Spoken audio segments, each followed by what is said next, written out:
अस्सलाम वालेकुम स्टूडेंट्स। जैसा कि आप जानते हैं आप पढ़े थे पेरियोडिसिटी ऑफ प्रॉपर्टीज़। आज इसका टॉपिक है हमारा शील्डिंग इफेक्ट। शील्डिंग इफेक्ट से क्या मुराद है स्टूडेंट? जैसे शील्ड से आपको पता है मुराद है कि कोई भी कवरिंग या ढाल, ठीक है। इसी तरह से यहाँ पे शील्डिंग इफेक्ट है। शील्डिंग इफेक्ट से मुराद है कि जो हमारे आउटर मोस्ट शेल के इलेक्ट्रॉन्स हैं वो लेस इफेक्ट न्यूक्लियर चार्ज जो है वो फील करते हैं due to the presence of internal shell electrons which is known as shielding effect. यानी कि जो हमारे आउटरमोस्ट शेल के इलेक्ट्रॉन्स हैं उनके ऊपर न्यूक्लियस की जो है वो force of attraction come feel होती है, जिसे हम कहते हैं शील्डिंग इफेक्ट। और वो कम फील क्यों होती है? Due to the presence of internal shell electrons, दरमियान में मौजूद तमाम इलेक्ट्रॉन्स की वजह से। यहाँ से एक दफ़ा हम लोग डेफिनेशन को देख लेते हैं। The electron present in the inner shell screen or shield the force of attraction of nucleus felt by the valence shell electrons।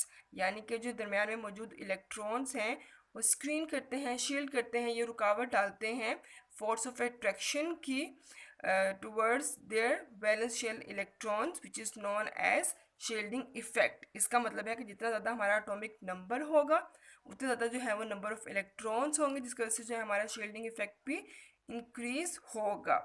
ठीक है स्टूडेंट, इस टॉपिक में हमारी सिर्फ डेफिनेशन है और उसके बाद हमें देखना है कि इसकी क्या ट्रेंड है ग्रुप्स में और पीरियड्स में। यानी कि ग्रुप्स में जो है वो शील्डिंग इफेक्ट इंक्रीज हो रहा है या डिक्रीज हो रहा है, और पीरियड्स में क्या हो रहा है देखते हैं ज़रा हम लोग। Trends of shielding effect in groups.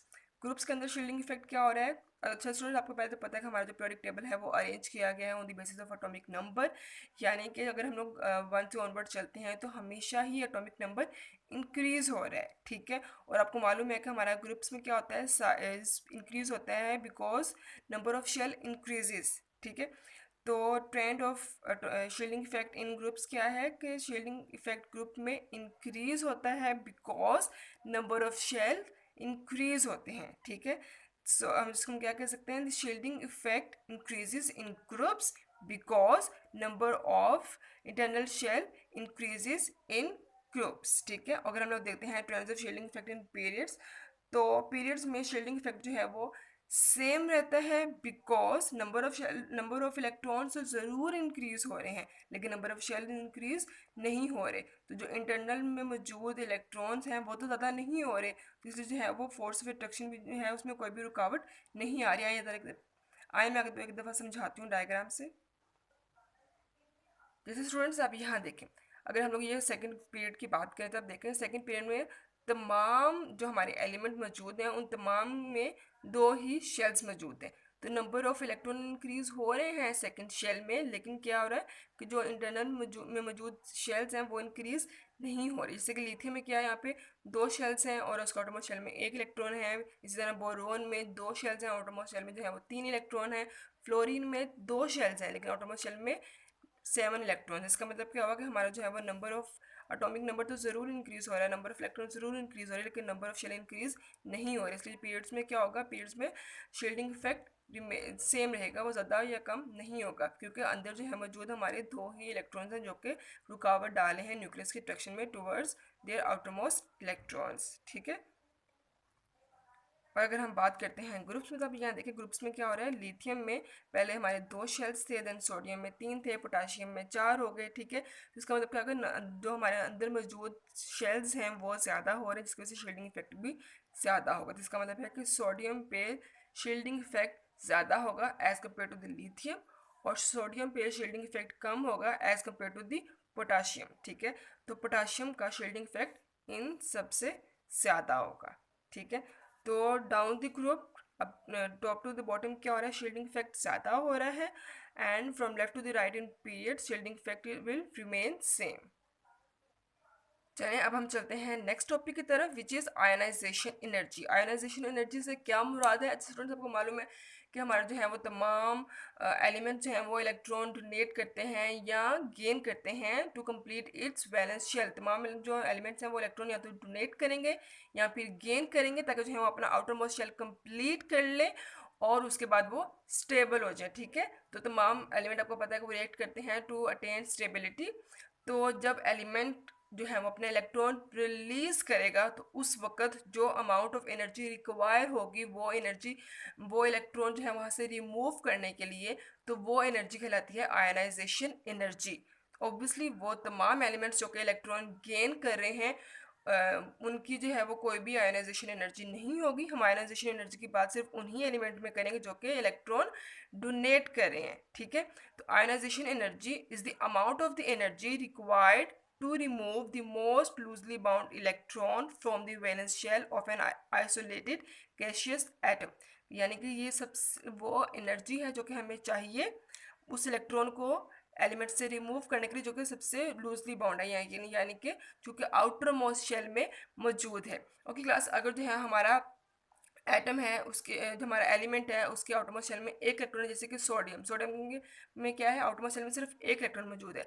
जब हम लोग वो इलेक्ट्रॉन एक निकलेगा तो उस एनर्जी को, वो एनर्जी जो वहाँ पे उस स्पेस को कवर करेगी, तो उसे हम लोग क्या कहते हैं, फर्स्ट आयनाइजेशन एनर्जी। लेकिन अगर किसी एलिमेंट के आउटरमोस्ट शेल में दो इलेक्ट्रॉन मौजूद हैं तो हम लोग पहले एक इलेक्ट्रॉन निकलेगा उसे हम कहेंगे, मतलब वहाँ एनर्जी जाएगी उसे हम लोग कहेंगे फर्स्ट आयनाइजेशन एनर्जी। देन जो सेकेंड इलेक्ट्रॉन निकलेगा वहाँ पर जो एनर्जी कवर करेगी तो उसे हम बोलेंगे सेकेंड आयनाइजेशन एनर्जी, ठीक है। तो और सेकेंड आयनाइजेशन एनर्जी है स्टूडेंट्स वो हमेशा ज़्यादा होगी फर्स्ट आयनाइजेशन एनर्जी से।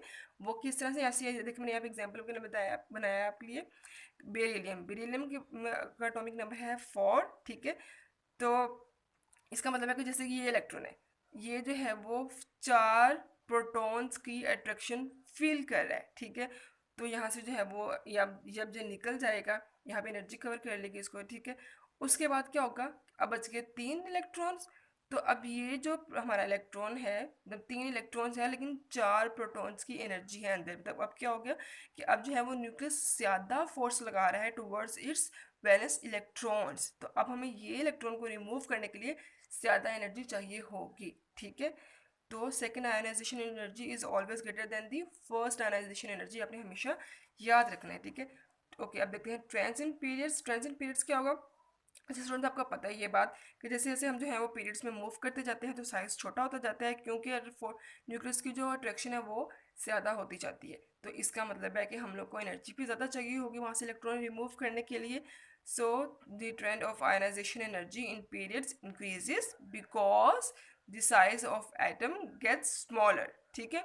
और ट्रांजिएंट ग्रुप क्या है, ionization energy decreases in groups from top to bottom because the size of atom increases, जिसकी वजह से जो आपको पता है अभी हमने लास्ट टॉपिक में देखा कि जैसे साइज जो है वो इंक्रीज होता है तो उसकी वजह से जो है वो सेंटर के इलेक्ट्रॉन जो इंटरनल इलेक्ट्रॉन्स हैं वो शील्ड करते हैं, जिसकी वजह से force of attraction towards its valence electron कम हो जाती है। तो तो जब फोर्स ऑफ अट्रैक्शन जो है वो कम होगी तो ऑब्वियसली हमें एनर्जी भी जो है वो कम रिक्वायर होगी वहाँ से इलेक्ट्रॉन को निकालने के लिए।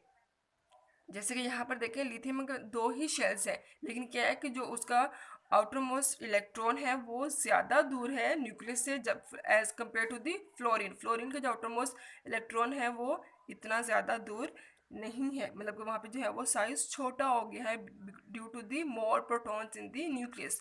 तो ionization energy in periods increases, ठीक है। और ionization energy in groups decreases, क्योंकि जो सेंटर में मौजूद हमारे शेल्स हैं वो ज़्यादा हो रहे हैं, जिसकी वजह से जो है वो फोर्स ऑफ अट्रैक्शन जो है वो शील्ड हो रही है, ठीक है। आपको समझ आ गया। चलें फिर अब आप इसको जो है वो अच्छे से याद कीजिएगा समझ कर, और उसके बाद हम जो है फिर आप नेक्स्ट लेक्चर है आपको डिलीवर कर दिया जाएगा। अल्लाह हाफिज़।